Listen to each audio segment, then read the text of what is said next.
गुढीपाडवा संपूर्ण माहिती. इतिहास. मराठीमध्ये गुढीपाडवा हा एक भारतीय सण असून तो हिंदू दिनदर्शिकेप्रमाणे चैत्र शुद्ध प्रतिपदेला महाराष्ट्रात साजरा केला जातो.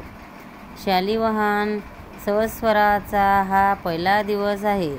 वेदांग ज्योतिष्य या ग्रंथात सांगितलेल्या 3.5 मुहूर्तापैकी हा एक मुहूर्त आहे.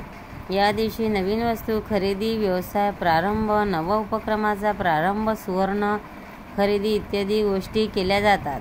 दारी उभारलेली गुढी हे विजय आणि समृद्धीचे प्रतीक आहे असे मानले जाते. गुढीपाडव्यापासूनच राम जन्मोत्सवाच्या कार्यक्रमासुद्धा प्रारंभ होतो. गुढीपाडवा एकाच वर्षात 2 गुढीपाडवे. साधारणपणे शालिवाहन शकेच्या एका हिंदू वर्षात वर्षारंभी एक आणि एकच गुढीपाडवा येतो. पण शके 1938 मध्ये 2 गुढीपाडवे आले होते. 8 एप्रिल 2016 पासून सुरू होणाऱ्या शालिवाहन शक 1938 या नूतन वर्षी वर्षारंभी आणि वर्षाखेरीज असे 2 गुढीपाडवे आले होते. 8 एप्रिल 2016 रोजी गुढीपाडवा आलाच होता, पण त्यानंतर वर्षी शके 1939 च्या चैत्र शुक्ल प्रतिपदा ही क्षयतिथी असल्याने त्या दिवशी म्हणजे 29 मार्च 2017 रोजी गुढीपाडवा नव्हता. तो आदल्या दिवशीच्या 28 मार्च 2017 रोजी आलेल्या अमावस्येच्या दिवशी सकाळी 8:27 वाजता फाल्गुन अमावस्या संपल्यावर साजरा करावा लागला. गुढीपाडवा सांस्कृतिक इतिहास. ब्रह्मदेवाने या दिवशी विश्व निर्मिले असे सांगितले आहे.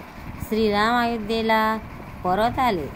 प्रभू रामचंद्रांनी 14 वर्ष वनवास भोगून लंकाधिपती रावण व राक्षसाचा पराभव करून या दिवशी अयोध्येत प्रवेश केला.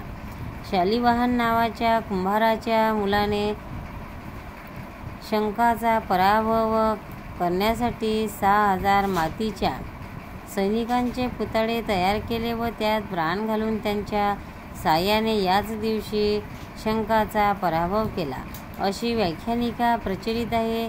याच शालिवाहन राजाच्या नावाने नवीन कालगणना शालिवाहन शक चालू झाला. प्राचीन मानवाने जेव्हा देवाची कल्पना केली आणि पूजा करायला सुरुवात केली, तीच देवीच्या स्त्रीच्या रूपात सुरू केली. ती स्त्री म्हणजे आदिशक्ती, आदिमाया, पार्वती असे मानले जाते.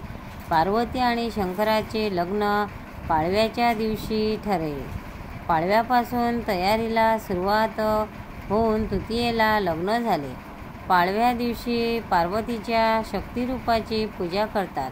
यालाच चैत्र नवरात्र म्हणतात. लग्नानंतर नवमीला योगिनीची अधिपती म्हणून पार्वतीचे अभिषेक झाला. काश्मीरी मुलींना पार्वतीचे रूप असे श्रीकृष्णाने म्हटले आहे. पार्वती लग्न झाले की माहेरवाशिणी म्हणून महिनाभर माहेरी राहते. तेव्हा तिच्या कौतुकासाठी चित्रगौरीची हळदकुंकू केले जाते. अक्षय तृतीया या दिवशी ती सासरी जाते. संदर्भ शकोत्सवाचे उल्लेख संस्कृत रघुवंशात व भासाचे माध्यमायोग शूद्रकाने मृच्छकीटकम या नाटकामध्ये आले आहेत. गुढीपाडवा काठीपूजा. काठीपूजन तसेच उत्सवावी काठी ही मानवी इतिहासात विविध समुदायात केली गेलेली. गुढी कशी उभारावी. गुढी कशी उभारावी. महत्त्व.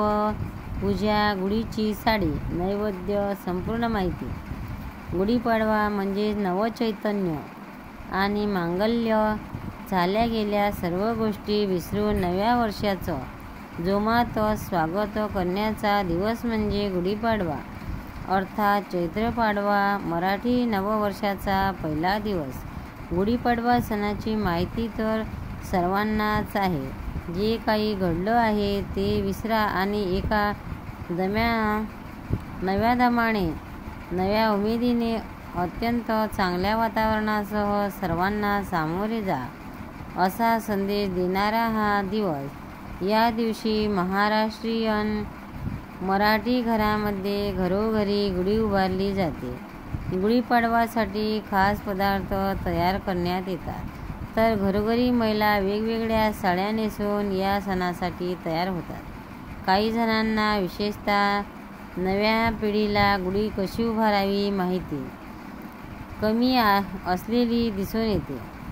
त्यामुळे गुढी कशी उभारावी अर्थात गुढी कशी उभारतात याबाबत महत्त्वाची माहिती आम्ही या लेखातून देत आहोत. या गुढी कशी उभारावी हे जाणून घेण्याआधी गुढी उभारण्यामागील नक्की कारण काय आहे हे माहिती असायला हवे. यामागे पौराणिक कारण सांगण्यात येते की चैत्र शुक्ल प्रतिपदेपासून नववर्षाला प्रारंभ होतो आणि ब्रह्मपुराणामध्ये संकेत मिळाल्याप्रमाणे या तिथी रोजी ब्रह्मदेवाने सृष्टीची रचना केली होती.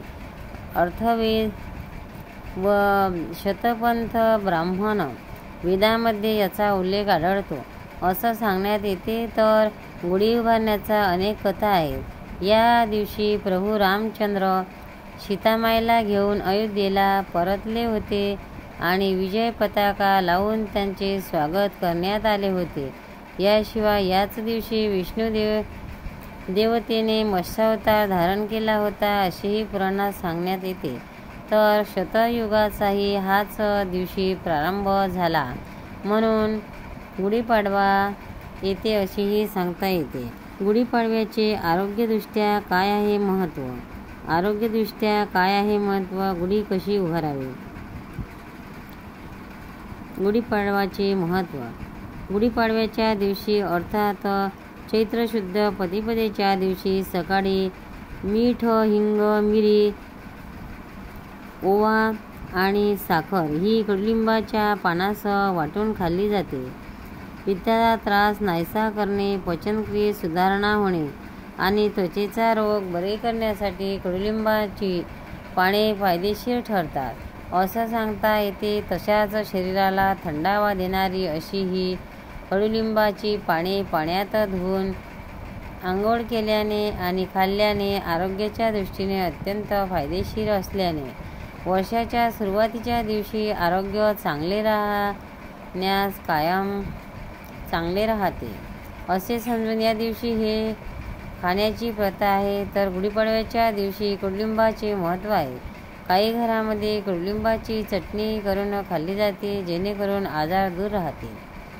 गुढी कशी उभारावी पद्धत. गुढी कशी उभारावी याची इत्थंभूत पद्धत इथे आम्ही तुम्हाला सांगत आहोत. पूर्वपरंपरेगत तुम्ही शिकत आलात असणार, पण तरीही काही जणांकडे माहिती नसते. त्यांनी आपल्या घरी पहिल्यांदाच गुढी उभारत असल्यास या सर्वात प्रथम तुम्ही मध्यम उंचीची आणि आकाराची लाकडाची काठी घ्या. या काठीच्या टोकाला तुम्ही एखादा लाल, पिवळा अथवा नारंगी रंगाचा कपडा अथवा साडी बांधा. सोन्याचे अर्थात जरीचे काठ असतील तर उत्तमच. काळ्या रंगाचा कोणताही कपडा यासाठी वापरू नये. आंब्याची पाने किंवा कडुलिंबाची पाने या साडी वा कपड्याभोवती गुंडाळा. त्यानंतर झेंडूच्या फुलांचा हार याभोवती व्यवस्थित बांधा आणि त्या साखरेच्या बत्याशाची माळही अडकवा. त्यानंतर काठीच्या टोकावर पिवळी अथवा चांदीच्या तांब्या उबळा घाला. यानंतर आपल्याकडे असणाऱ्या उंच ठिकाणी ब्रह्मध्वजाचे प्रतीक समजण्यात येणारी ही गुढी चांगल्या भावनेने आणि अतिशय सन्मानाने आणि आनंदाने तुम्ही उभारा. गुढी उभारण्याची तिथी आणि शुभमुहूर्त. गुढी उभारण्याची तिथी आणि शुभमुहूर्त. गुढीची पूजा कशी करावी. गुढीची पूजा. गुढी कशी उभारावी हे आपण वर जाणून घेतले, पण गुढी उभारण्याला पूजा कशा पद्धतीने करायची याचीही माहिती असायला हवी. गुढीची पूजा कशी करायची याची संपूर्ण माहिती. पहाटे सूर्योदयापूर्वी उठावे आणि अंगाला उटणे किंवा सुगंधित तेल लावून अभंग स्नान करावे. दरवाजाला ताज्या फुलांचे तोरण बांधावे. एका विळूच्या काठीला तेल लावा आणि त्याला स्नान घाला. नंतर त्या काठीच्या टोकाला एक केशरी वस्त्र बांधावे. कलशाचा 5 गंधाचे पट्टे उडावे. त्यावर स्वस्तिक काढावी आणि गजरा बांधावा. नंतर कलश उघडा ठेवावा. काठीला आंब्याचे डहाळे, कडुलिंबाचा पाला, कळीलिंबाचा पाला, फुलाची माळ, बत्ताशाची माळ घातली जाते. घरातून उजव्या बाजूला दिसेल अशा पद्धतीने गुढी उभारावी. हळद कुंकू व्हावे. धूप दीप अगरबत्ती दाखवून पूजा करावी. त्यानंतर नैवेद्य दाखवून गुढीला नमस्कार करावा.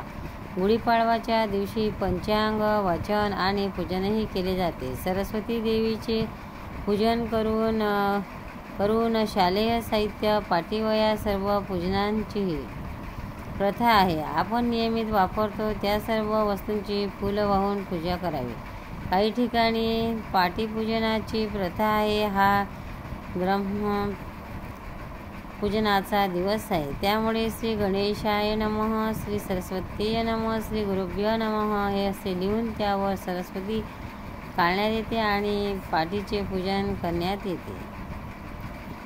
गुढीची साडी. गुढीची साडी कशी असावी? अगदी पूर्वपरंपरागत गुढीची साडी ही जरीची अथवा काठपदराची नेसण्यात येत होती. मात्र काळानुसार त्यात बदल झाला. मात्र आजही अगदी महाराष्ट्रीयन पद्धतीने साडी गुढीला नेसवण्यात येते. त्यात आता भर पडली आहे ती म्हणजे खणाच्या साडीची. गुढीसाठी खणाची साडी, काठापदराची आणि जरीची पिवळी, भगवा, हिरवा असा गडद रंगाच्या साडीची निवड सहसा करण्यात येते. असा रंग निवडण्यात येते की जो आपल्या शरीरात शक्तीचा संचार करू शकतो. गुढीपाडव्यासाठी खास महाराष्ट्रीयन लूक करून घरातील महिला देखील वेगवेगळ्या प्रकारच्या आणि नव्या साड्या परिधान करून दिसतात. तर घरोघरी खास रांगोळीची आरास करण्यात येते. तुम्हाला आवडणारी साडीही तुम्ही गुढीला नक्कीच नेसू शकता. गुढीपाडव्याला गुढीसाठी नैवेद्य काय असावा? सहसा पूर्वपरंपरागत पद्धतीनुसार गुढीपाडव्याच्या दिवशी पुरणपोळी अथवा श्रीखंड करण्याची पद्धत होती.